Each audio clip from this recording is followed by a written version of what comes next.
أزواجه برهان المبسوط في وجوده كرمه وإحسانه. اللهم صل وسلم وبارك وكرم على سيدنا محمد وعلى آله وصحبه وبارك وسلم تسليما كثيرا. لقد جاءكم رسول من أنفسكم عزيز عليه ما عنتم حريص عليكم بالمؤمنين رؤوف رحيم. وإن تولوا فقل حسبي الله لا إله إلا هو عليه توكلت وهو رب العرش العظيم. صدق الله العظيم وصدق رسوله النبي الكريم ونحن على ذلك من الشهيدين والشكر والحمد لله رب العالمين. Hadratul Mukarram Muhtaram, menghormati para orang tua, para asatidz dan asatidzah, para hadirin hadirat, bapak-bapak, ibu-ibu, wabil khusus yang menghormati orang tua kita, Bapak Haji Yunus Wahab, Ketua DKM Masjid Muhammadiyah. Mudah-mudahan Allah Subhanahu wa taala senantiasa memberikan kesehatan bagi beliau dan juga keluarga besar beliau. Amin ya rabbal alamin. Salawat dan salam Allah mengaturkan kepada junjungan kita Nabi Muhammad SAW sehingga kita semua berhak mendapatkan syafaatul uzma di yaumil qiyamah kelak. La syafa'ah illa syafa'atul Rasulullah sallallahu alaihi wasallam. Para hadirin hadirat yang dirahmati Allah Subhanahu wa taala, sebelum kita memulai kegiatan pada malam hari ini, alangkah baiknya kita membaca surah Al-Fatihah terlebih dahulu. Kepada Al-Fatihah kita tujukan untuk para musaddiq-musaddiqah yang berada di lingkungan musala Baitul khususnya dan umumnya yang berada di Kampung Kalimati, Kelurahan Bidang Kaliangke ini. Ala hadhihi wa ala kulli niyatin salih wa ala ma huwa bihi salafun salihun al-Fatihah. Alhamdulillahirabbil alamin arrahmanir rahim maliki yaumiddin. Iyyaka na'budu wa iyyaka nasta'in ihdinas siratal mustaqim siratal ladzina an'amta 'alaihim ghairil Muhammad sallallahu alaihi wasallam. Bacaan Maulid Al-Barjandi yang akan dipimpin oleh Ustazuna Ustaz Salutri. Padanya nanti kami persilakan. Sallu ala Nabi Muhammad. Ila hadratin Nabi Mustafa Muhammad sallallahu alaihi wasallam wa ala alihi wa ashabihi wa azwajihi wa dhurriyyatihi fi baitil kiram khususan Syekh Sayyid Ja'far bin Hasan Al-Barjandi. Al-Fatihah. A'udzu billahi minasy syaithanir rajim. Bismillahirrahmanirrahim. Alhamdulillahi rabbil alamin arrahmanir rahim maliki yaumiddin. Iyyaka na'budu wa iyyaka nasta'in ihdinas siratal mustaqim siratal ladzina an'amta 'alaihim ghairil maghdubi 'alaihim waladdallin. Allahumma shalli wa sallim ala sayyidina Muhammad.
wassalatu wassalamu ala sayyidina Muhammadin wa ala alihi wa sahbihi wa man tabi'ahum ila yaumiddin.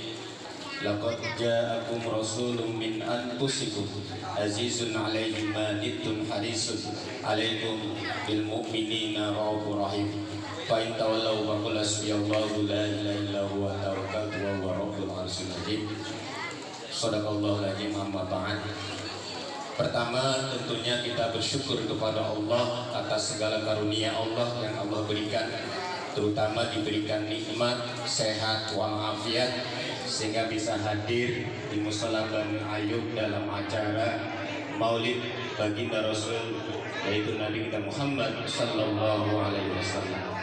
Dengan niatan karena Allah dan Rasulnya, para jamaah bisa melangkahkan kakinya dengan langkah niatan kecintaan kepada Rasulullah. Mudah-mudahan kelak yaumil qiyamah mendapatkan syafaat baginda Rasul Muhammad Sallallahu Alaihi Wasallam. Yang saya hormati tentunya orang tua kita, yaitu Bapak Haji Yunus Wahab. Beliau selaku keluarga besar dari Bani Ayub, maka mushola ini dinamakan Bani Ayub. Beliau alhamdulillah ketika bisa mewakafkan tanah ini, dan sehingga para khususnya di RT 08 dan sekitarnya bisa membangun bersama-sama. Mudah-mudahan niatan yang mulia wakaf ini jadi bermanfaat di dini wa dunya wal akhirah. Mudah-mudahan selalu berikan sehat walafiat beserta keluarga besar Bani Ayub. Yang saya hormati para guru, para asatidz, para hujat, para suku bini sepuh. Sudah di sini ada pengurus masjid Fardotilah Pak Wakidianto beserta jajarannya, dan juga dari Mushola Taqwa juga alhamdulillah hadir.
لقد كان لكم في رسول الله أسوة حسنة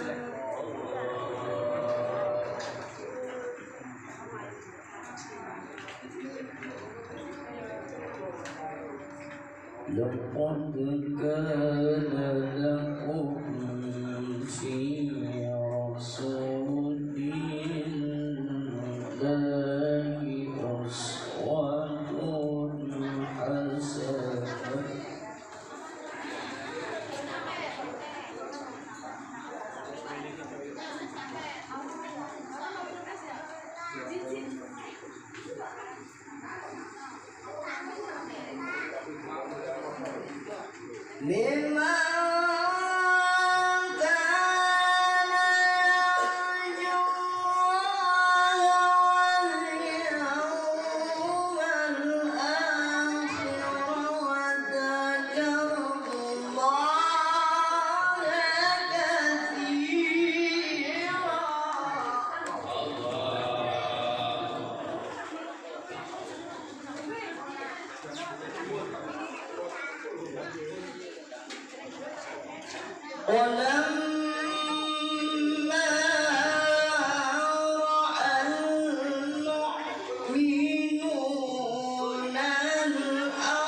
الأحزاب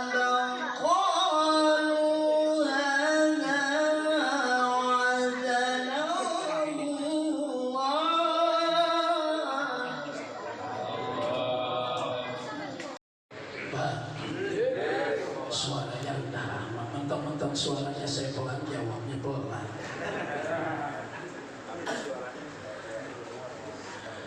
Kalau saya langsung tinggi kenceng nggak mungkin, motornya pelan-pelan dulu. Bu, jangan tidur ya. Lo nggak kedengeran salamnya. Assalamualaikum warahmatullahi wabarakatuh.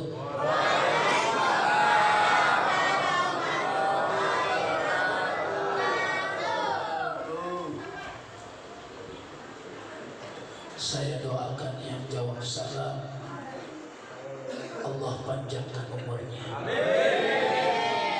Allah berkahkan rezekinya, Allah berkahkan hidupnya, Allah berkahkan rumah tangganya, Allah sehatkan lahir batinnya, Allah pula lunaskan utang-utangnya. Enak banget kalau saldo utangnya lunas setelah dibayar. على الدين كله وأرسله كافة للناس بشيرا ونذيرا وداعيا إلى الله بإذنه وسراجا منيرا.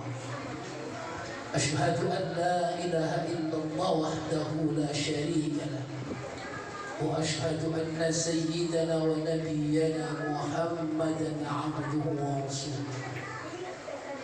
اللهم صل على سيدنا محمد الفاتح لما أغلق والخاتم لما سبق ناصر الحق بالحق والهادي إلى صراطك المستقيم وعلى آله وصحبه حق قدره ومقداره العظيم.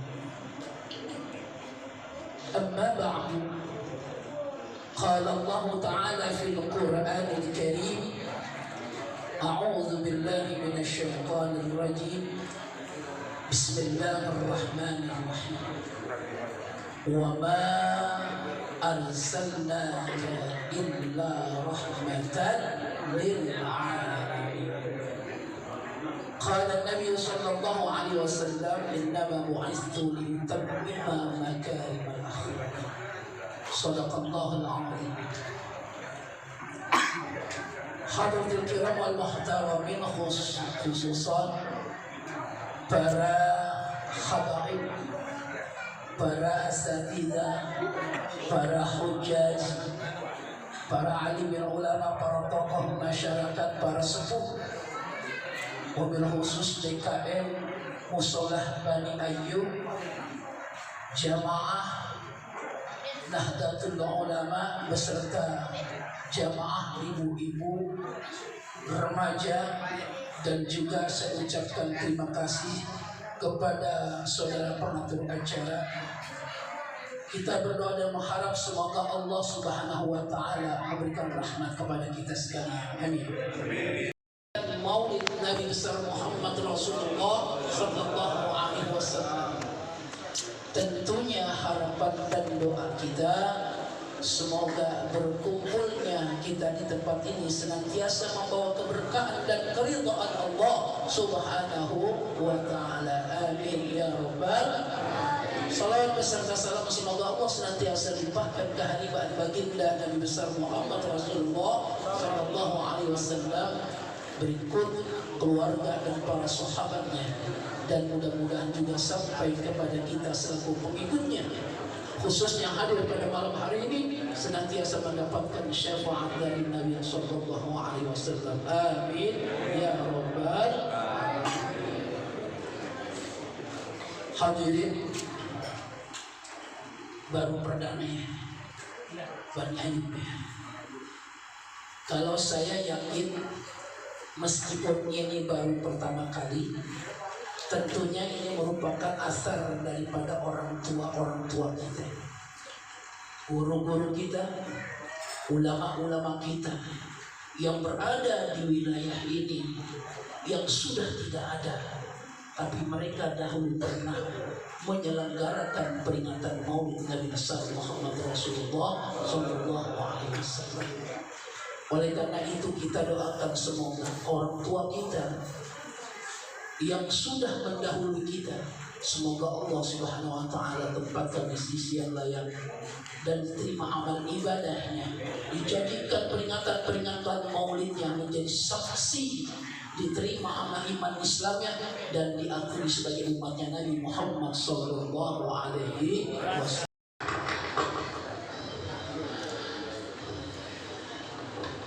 Cirinya NU Ahlu Sunnah wal Jamaah ya maulid, betul. Maulidnya baca maulid, la maulid illa bi qiraatil maulid. Marhaban.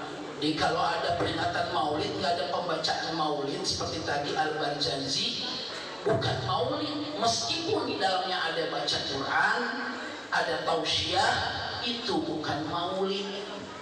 Maulid intinya ya tadi baca marhaban sebagai tanda bukti kita cinta kita kepada Rasulullah Sallallahu Alaihi Wasallam. Kita baca maulid dan kita harus yakin ketika dibacakan maulid hadir itu Rasulullah Sallallahu Alaihi Wasallam, dan itu merupakan modal yang paling terbesar daripada ahlu sunnah wal jamaah. Kalau nggak yakin, nggak percaya, keluar aja dari ahlu sunnah. Makanya nggak sembarangan. Apalagi tadi yang dibacakan Al-Barzanji merupakan rawi yang paling tertua.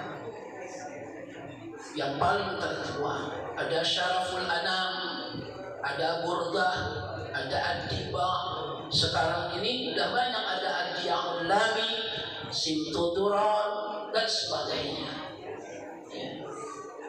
Mudah-mudahan pembacaan maulid tadi, insyaallah Rasulullah Sallallahu Alaihi Wasallam hadir di tengah kita.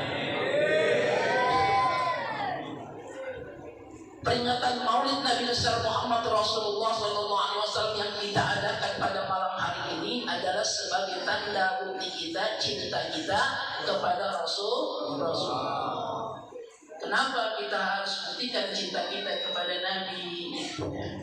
Pantas setiap tahun lagi, bahkan enggak pas maulid aja, ahlu sunnah wal jamaah hampir tiap hari maulid, betul nggak?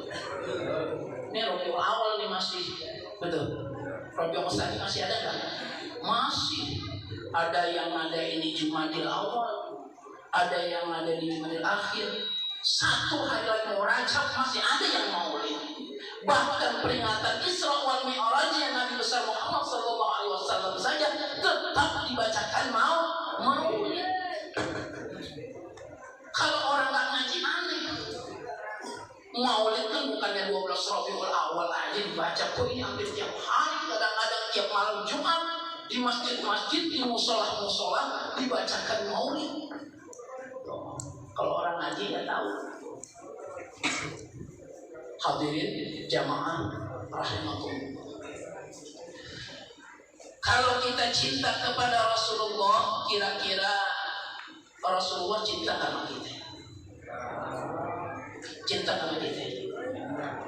Cinta benar? Yakin Rasulullah cinta sama kita? Harus yakin. Karena 14 abad yang lalu Rasulullah Sallallahu Alaihi Wasallam pernah bertanya kepada para sahabat, wahai sahabatku, hal alimtum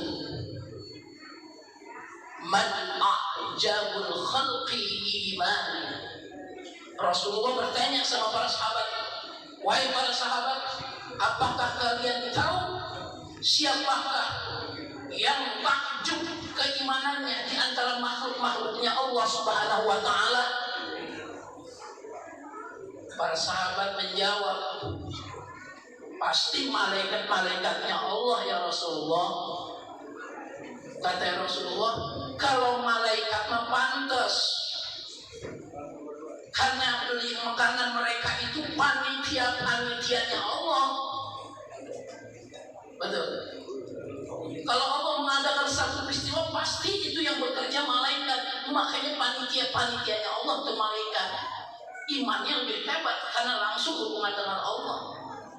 Salah satu contoh nanti kalau hari kiamat, yang meniup sangkakala yang malaikat, yang mengatur yang malaikat, yang menyiksa di neraka yang malaikat, yang melayani di surga yang malaikat, semuanya para malaikat. Pantas kalau malaikat imannya itu tajam, hebat. Kata Rasulullah Sallallahu Alaihi Wasallam, di kubur yang nanya malaikat, nggak ada panitianya manusia. Kalau panitia manusia repot, bisa disogok. Betul. Kalau panitia manusia bisa disogok. Malaikat mah enggak. La ya'sunallaha ma amarahum wa yaf'aluna ma yu'marun. Dia enggak pernah membangkang atas perintah Allah. Bahkan ada malaikat yang diciptakan dari mulai diciptakan dia bertasbih sampai saat ini masih bertasbih. Ada malaikat diciptakan Allah dalam keadaan sujud sampai saat ini masih bersujud. Maka kata Rasul, pantas kalau malaikat imannya hebat. Para sahabat jawab lagi, mungkin para nabi ya Rasulullah. Rasulullah jawab, kalau para nabi imannya pantas, karena dia berhubungan dengan malaikat Jibril alaihissalam setiap wahyu yang turun, berhubungan langsung dengan perintah Allah. Lalu para sahabat bilang, kalau itu para sahabat-sahabat engkau ya Rasulullah, sahabat-sahabat pun wajar kalau imannya hebat, hidupnya bersama aku, satu zaman denganku, setiap perintah langsung dari aku. Pantas kalau para sahabat imannya itu hebat. Tapi yang ku maksud itu bukan itu, kata Rasulullah. Bukan imannya para malaikat, bukan imannya para nabi, bukan imannya para sahabat. Kata Rasulullah, walakin a'jabun nas imanan qaumun yaji'una min ba'di, yaitu satu kaum yang imannya tajam, yang hebat. Mereka itu hidup setelah aku wafat, yaitu umatku yang tidak pernah melihatku, umatku yang tidak pernah berkumpul denganku, umatku yang tidak berjumpa bersamaku. Yu'minuna bi, mereka beriman kepadaku, mereka mempercayai aku. Walau yaroni, meskipun mereka tidak pernah berjumpa dan bertemu dengan aku. Berarti termasuk kita. Alhamdulillah. Lalu apa hikmah daripada peringatan Maulid Nabi besar Muhammad SAW? Yang paling terpenting pertama adalah sebagai bukti cinta kita kepada Nabi. Ini cirinya ya. Cirinya orang yang cinta kepada Rasulullah SAW, pertama, dia punya keinginan ingin bertemu dan berjumpa dengan Nabi SAW. Kira-kira bapak-bapak pengen tak ketemu Nabi? Pengen tak ketemu Nabi? Saya sudah Ustaz, kemarin umroh ziarah, itu mah ziarah, belum berjumpa sama Nabi. Ada yang berangkat haji berkali-kali, belum diimpiin berjumpa Nabi. Jangan bertemu, mimpi aja belum.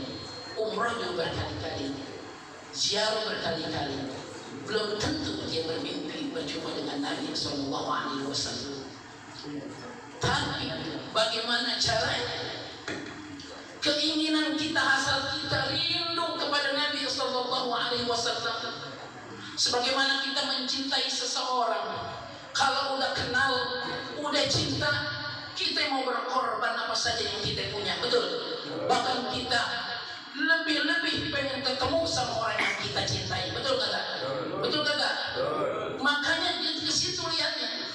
Kalau ada orang yang mengaku cinta kepada Nabi, berarti dia sudah kenal sama Nabi. Kalau dia sudah cinta kepada Nabi, berarti dia termasuk umat yang siap berkorban atas cintanya, betul? Betul? Betul? Susah banget jauh betul itu.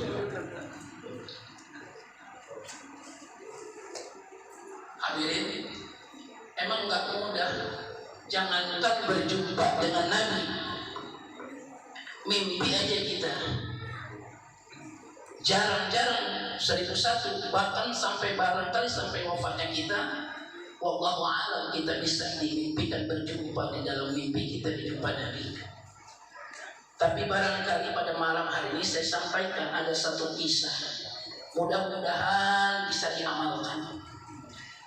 Belum tentu saya yang bermimpi atau berjumpa, insya Allah jamaah yang duluan yang bisa bermimpi dan berjumpa Nabi. Dan tergantung hatinya, betul. Tergantung bersih hatinya, betul. Betul. Jadi ada satu riwayat, Syekh Abu Bakar Ash-Shibli ini seorang guru mursyid yang berguru sama Syekh Junaid Al-Baghdadi. Kalau kita pernah baca Tawassulan, urutan para aulia, itu ada Syekh Abil Qasim Junaid Al-Baghdadi. Itu Syekh Abu Bakar Ash-Shibli berguru dengan beliau. Kita cerita dulu Syekh Abu Bakar Ash-Shibli. Syekh Abu Bakar Ash-Shibli suatu ketika didatangi sahabatnya Syekh Mujahid. Pas ketemu Syekh Mujahid dengan Syekh Abu Bakar Shibli, itu dirangkulnya Syekh Abu Bakar Shibli, kemudian dicium keningnya oleh Syekh Mujahid. Sampai bertanya itu Syekh Abu Bakar Shibli, wahai Syekh Mujahid, kenapa engkau merangkul aku dan mencium keningku?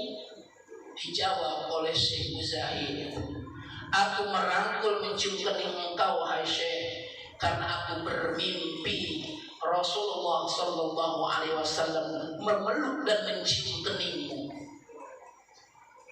Dan aku bertanya di dalam mimpi dengan Rasulullah, ya Rasulullah, kenapa engkau mencium dan merangkul Syekh Abu Bakar Ash-Shibli? Dijawab oleh Rasulullah di dalam mimpinya Syekh Mujahid, karena Syekh Abu Bakar Shibli setiap sholatnya, ba'da sholat dia selalu baca, laqad ja'akum rasulun min anfusikum azizun alaihi ma 'anittum harisun alaikum bil mu'minina raufur rahim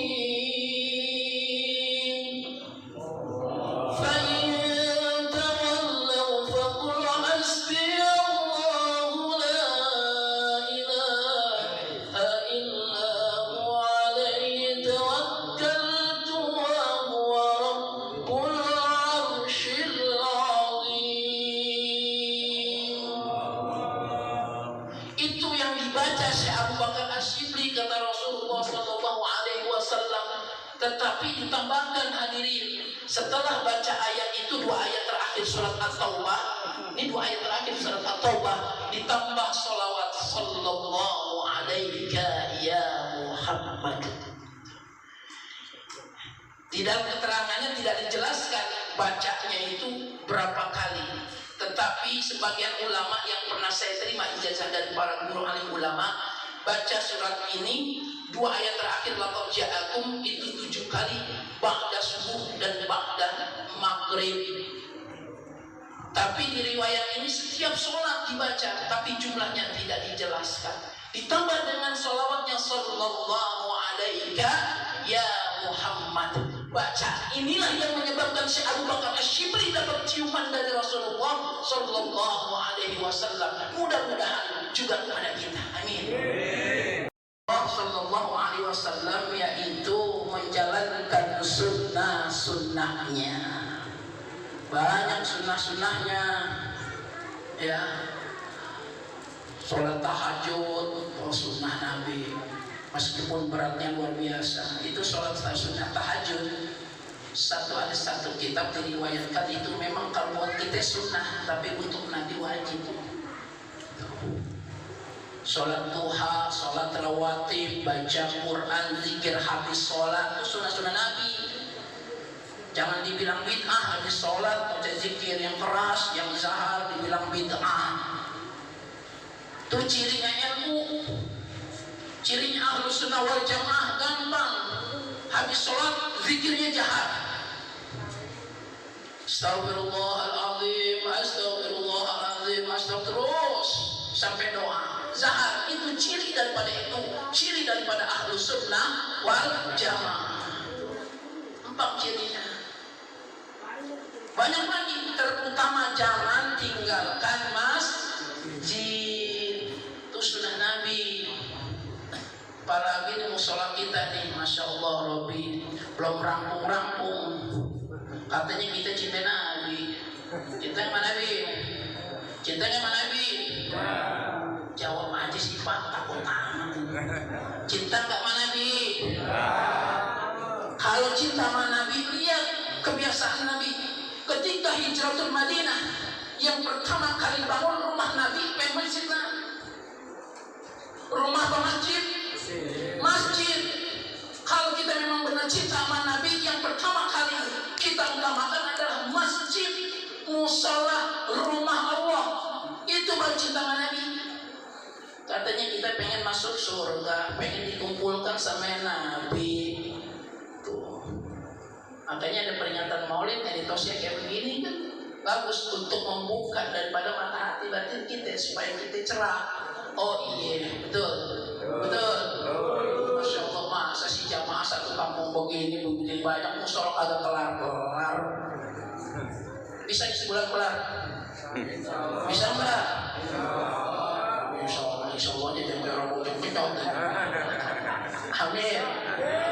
Yakin bis Maulid. Kalau kita memang kita cinta sama Nabi, jangan ngomong gak punya duit. Niat dulu.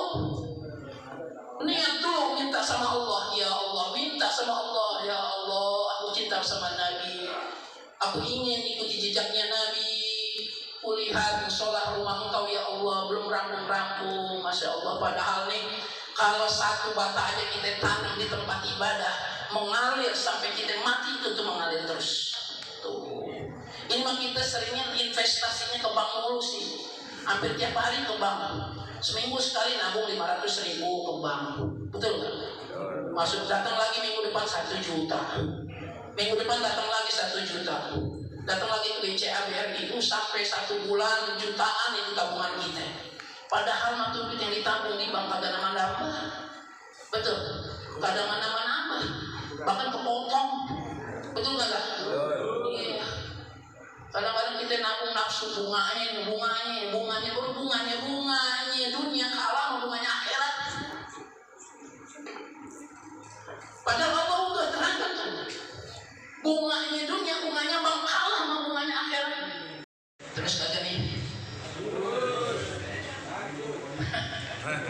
Baru 4 dim. Yang ketiga, sikat-sikat aja deh. Udah setengah jam lebih itu. Ini mumpung banyak nih. Takutnya kalau kelamaan ntar satu-satu dari belakang ngedit aja mundur hilang. Kagak beres.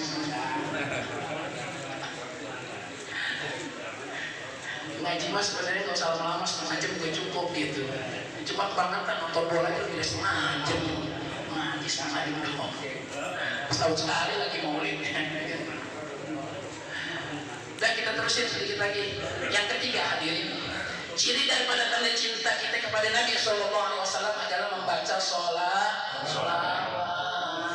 Man shalla alayya wahidatan, siapa orang yang membaca sholawat kepadaku 1 kali, sallallahu alaihi wasallam, maka Allah akan bersolawat untuknya 10 kali.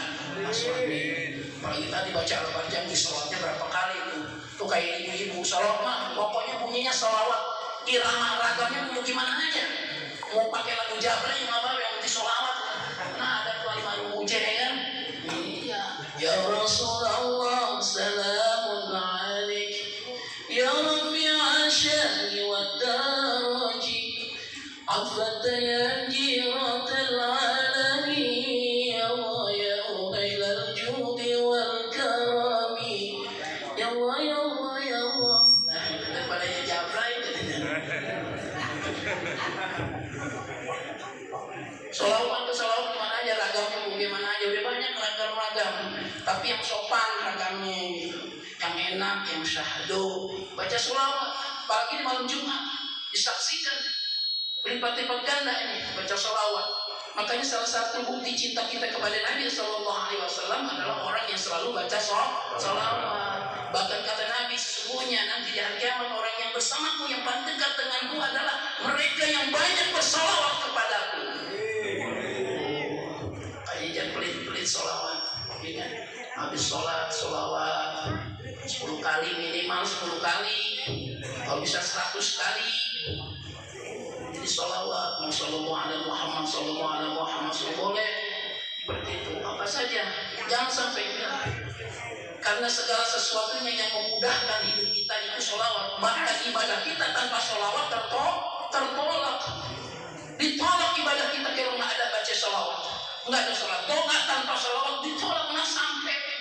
Hidup juga begitu. Makanya kalau kita punya hajat, kita maksud supaya dikabulkan oleh Allah Subhanahu Wa Taala, perbanyaklah baca sholawat. Yang keempat, ciri daripada orang cinta kepada Rasulullah SAW adalah mereka hidupnya cinta kepada orang-orang yang mencintai Nabi, yang dicintai oleh Nabi. Para sahabat sudah pada kagak sekarang, ya. Para siddiqin udah ada, syuhada nggak ada. Yang ada adalah kaum as-salihin, orang-orang yang soleh. Itu guru-guru kita, ulama-ulama kita. Makanya akhlak yang paling tertinggi, akhlak Rasulullah SAW bagi kita yang harus kita terapkan dalam kehidupan ini adalah ibadah dengan akhlakul karimah. Ingat ya hadirin, akhlak itu bukan saja akhlak pergaulan, akhlak di perusahaan, akhlak di kantor, akhlak di madrasah, akhlak di rumah, tapi akhlak yang paling utama, akhlakul karimah, yaitu akhlak di dalam ibadah. Ibadah itu harus pakai akhlak. Ibadah yang bagaimana Ustaz yang berakhlakul karimah? Yaitu ibadah yang disertai ilmu. Jadi orang yang beribadah dengan ilmu itu cirinya akhlakul karimah. Dan ilmu itu hanya bisa kita dapat dengan belajar ngaji, taklim, berguru. Maka siapa orang yang beribadah ada guru, berarti dengan ilmu. Maka itu cirinya daripada ibadah yang berakhlakul karimah. Sementara orang yang ibadah tanpa guru berarti dia tanpa ilmu, maka ibadah termasuk dalam tuntunan syaitan. Orang yang berguru tanpa ilmu, orang yang berguru tanpa guru, belajar tanpa guru, berarti imamnya, ustadznya, gurunya syaitan. Hadirin, paham ya? Paham ya? Jadi akhlak tertinggi Rasulullah SAW adalah ibadahnya dengan akhlakul karimah. Bagi kita, bagaimana caranya ibadah yang berakhlakul karimah? Berarti dengan ngaji. Makanya ini ada pengajian di Musola Bani Ayub, Safinatun Najah lagi. Itu perkakasnya sholat, perkakasnya ibadah itu fikih itu. Perlu itu dipelajari. Jangan sampai enggak. Kalau orang enggak belajar Safinah, maka sesat itu, nyasar itu ibadahnya.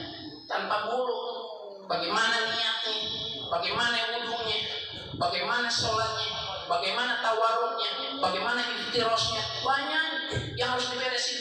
Nggak cukup kita ngikutin orang sholat aja di depan, nggak cukup kita ngikutin orang yang di depan kita, nggak cukup kita ngedengerin aja, tapi kita perlu belajar.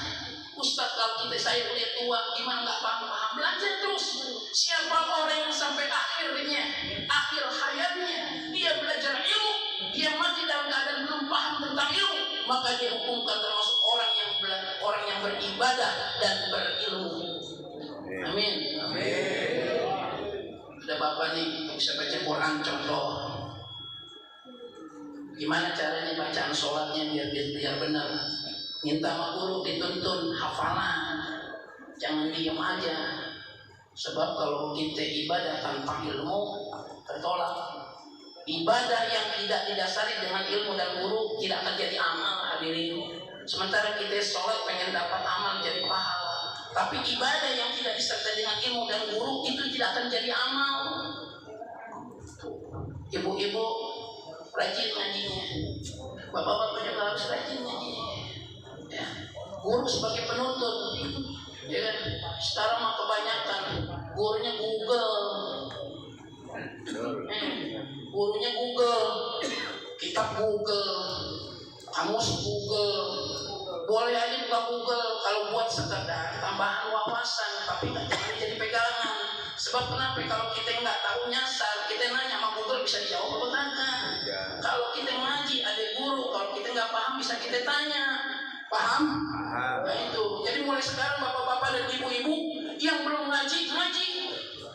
Supaya apa? Tidak sia-sia itu ibadah. 60 tahun dikasih hidup sama Allah Subhanahu wa taala ibadah, tapi nggak jadi amal nanti. Makanya pantas kalau Rasulullah SAW bilang nanti di akhirat banyak orang yang bangkrut. Kenapa? Dia merasa beramal banyak amalannya, banyak catatan amalnya, tapi ternyata bangkrut. Salah satu penyebabnya itu karena dia beribadah tanpa ilmu dan tanpa guru. Itu. Ini mah gampang-gampang aja. Kadang-kadang orang masalah aja, bukan di sini sih ada yang orang-orang tertentu. Sholat kan kita diikuti Nabi, cara Nabi. Ya lu bisa sholat dari mana? Nabi nggak ada. Lu bisa nyontek dari guru. Betul. Kadang-kadang asalnya itu jawaban. Sholat ikuti Nabi. Emang perlu jumpa sama Nabi? Emang lu pernah ketemu sama Nabi? Emang lu pernah nanya sama Nabi? Belum. Mau nggak mau lu belajar sama guru. Guru itu ulama, orang-orang soleh, orang-orang yang dibanggakan oleh Rasulullah. Al ulama warasatul anbiya. Ulama itu pewaris para nabi. Makanya begitu hadirin, ini yang paling bahaya hadirin. Yang paling bahaya, makanya akhlak tertinggi bagi Rasulullah adalah beriman dengan akhlakul karimah. Yang terakhir, potong kalimat aja deh. Kalau kelamaan repot juga nih. Yang terakhir, baru kita bagaimana caranya meneladani akhlak. Yang paling penting adalah rumah tangga kita. Rumah tangga kita pengen punya anak soleh, pengen punya anak soleh bu, pengen. Bapaknya udah soleh, ibunya udah soleh belum? Ini yang repot. Makanya pada peringatan Maulid agak ngaji juga gitu. Saya ingetin lagi nih. Jangan cuma mulut aja ya, maulud kata orang mulutan gitu. Padahal maulud itu ya bayi yang dilahirkan artinya. Gitu. Jangan cuma makannya, snacknya, kayak kumpulnya, kayak hikmahnya. Kalau kita pengen punya anak soleh, kita harus solehkan dulu diri kita. Kita kalau pengen punya anak rajin ibadah, kita dulu rajin ibadah. Kalau kita pengen punya anak rajin sholat, kitanya dulu rajin sholat. Jangan kita pengen punya anak soleh, tapi kita kagak ibadah, kagak sholat. Pasrah aja masukin anak ke pesantren, pasrah aja masukin anak ke madrasah, pasrah aja masukin anak ke majelis taklim, tapi kita kagak ikut belajar, kagak ikut ibadah, kagak ikut sholat. Gimana ceritanya belum punya anak yang soleh dan soleh? Ini yang paling bahaya. Maka kalau seandainya ada orang tua yang anaknya enggak pernah sholat, enggak pernah ngaji, enggak nurut, berarti ini orang tua yang telah gagal. Makanya kita harus berbenah dari sekarang. Bagaimana caranya kita mendapatkan keberkahan dari peringatan Maulid Nabi Sallallahu Alaihi Wasallam adalah caranya kita harus bisa mendidik putra putri kita, keturunan kita dengan akhlakul karimah, terutama dengan ilmu agama. Kadang-kadang mah kita udah takut duluan sih, ngapain sih nyantren, lalu nggak bisa kerja, ngapain sih masuk aliyah, masuk sanawiyah, lalu nggak bisa kerja. Tuh kadang-kadang kita udah takut duluan. Padahal mah sekolah setinggi-tingginya pendidikan, sehebat-hebatnya tuh gelar, setinggi-tingginya semuanya tuh kedudukan dan jabatan. Ketika kita sakaratul maut, ijazahnya susul kumpulin dari SD sampai S3, bisa nggak itu nolong sakaratul maut bapaknya? Bisa nggak? Yang bisa Quran yang dibacanya. Makanya salah satu amal yang terbawa mati oleh kita adalah salah satunya adalah mushafun warasatun, mushaf yang diwariskan. kita menurunkan ilmu Al-Quran kepada anak-anak kita, supaya anak-anak kita bisa baca Quran, bisa mengaji, bisa mendoakan kita. Gimana anak-anak kita bisa mendoakan kita kalau baca Quran aja kagak becus?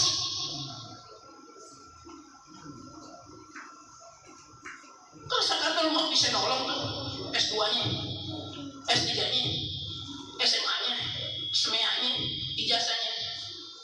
Maknya ijazahnya bukan nolong. Udah ngorok kita lagi ngorok. Dikaruniakan seorang putra atau keturunan, fa'alaihi bita'limihi wa ta'libihi, itu kata Nabi, wajib baginya memberikan ilmu agama dan akhlak.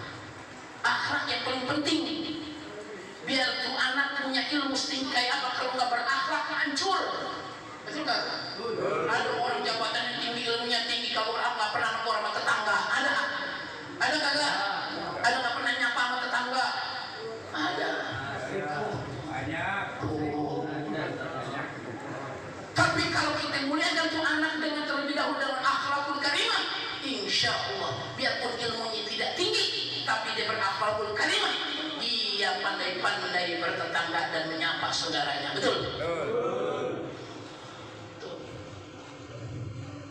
Sebab bahaya hadirin kalau anak kita nggak bekali dengan ilmu agama. Tapi kalau anak-anak kita dan kita bekali dengan ilmu agama dan akhlak, warzaqahullahu wa syafa'atahu, kita akan kebagian apa yang diperbuat sama anak-anak kita. Anak itu kita kasih, bisa menjadi, kita masukin majelis taklim, bisa jadi baca Quran. Ketika dibaca Quran itu pahalanya ngalir sama kita juga, buat kita juga. Meskipun kita hidup sampai mati itu mengalir. Anak kita berbuat kebaikan, dia sholat, pahalanya kebagian juga buat kita. Dia baca Quran, kebagian kita buat kita juga. Allah, selama masih banyak ada orang yang mau menghidupkan agama Allah, Allah akan hidupkan ini cahaya Islam. Tapi kalau ada orang pada cuek sama agama, udah cuek sama Islam, Allah padamkan Islam. Na'udzubillah ibn. Saya yakin sama jamaah Bani Ayub, jamaah dan sekitarnya, setelah maulid ini punya cita-cita, punya keniatan, punya azam, ya kan? Punya niat yang besar bagaimana caranya bisa merampungkan ini musola biasa cepatnya. Kalau musola ini udah bagus dan rapi, lebih nyaman kan ibadahnya, betul? Kalau ditambah pasang AC udah nyaman, ini sampai tidur, betul? Iya, mondok aja kan, betul kagak? Jadi imam deh. Ada ajarnya enak-enak, anak muda, jangan orang tua kayak kakek. Ada orang tua kakek repot, subuh lagi, udah gede hujan gede dingin. Kalau anak muda yang azan kan merdu suaranya, betul? Ya bukan berarti bapak-bapak nggak boleh azan, habis anak mudanya nggak ada yang bangun, betul? Betul? Iya, anak muda pengennya maulid dong rame-rame, tapi suruh azan subuh kagak ada yang nongol. Azan, mudah-mudahan jamaah Bani Ayub ini dimakmurkan oleh Allah SWT. Allah diselesaikan dengan secepatnya, dirampungkan ini musola. Biar bagaimanapun hadirin ini tanggung jawab kita nih. Ini tanggung jawab kita. Jangan rumah kita lebih megah daripada tempat rumahnya Allah. Masya Allah. Kita lihat kalau cinta sama Nabi itu beresin masjidnya dulu daripada rumahnya. Sahabatnya kaya-kaya, tapi rumah Nabi bagaimana? Tahu nggak? Sahabat Nabi kaya-kaya, tapi rumah Nabi